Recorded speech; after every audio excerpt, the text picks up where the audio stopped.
আমি জিব্রাইল। আজ আমি তোমার কাছে বিনা কারণে আসিনি। আমি তোমাকে বেছে নিয়েছি কারণ তোমার হৃদয়ে সততা আছে। তোমার চোখের জল আমার থেকে লুকানো নেই। তুমি সারাদিন হাসার চেষ্টা করো, কিন্তু রাতে ভেঙে পড়ো। তুমি সবার জন্য নিজেকে শক্ত করে ধরে রাখো, কিন্তু ভেতরে ভেতরে নিজেকে খুব একা মনে করো। যখন তোমার মনে হয়েছিল যে তোমার আর কেউ নেই, তখনও আমি তোমার পাশে ছিলাম।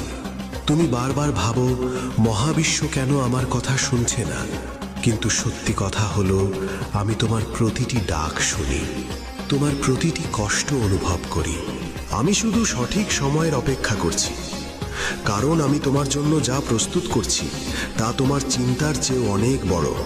এখন তুমি যা সহ্য করছো তা আসলে তোমার পরীক্ষা, আর এই পরীক্ষায় তুমি হারার জন্য নয়, বরং জেতার জন্য জন্মেছ।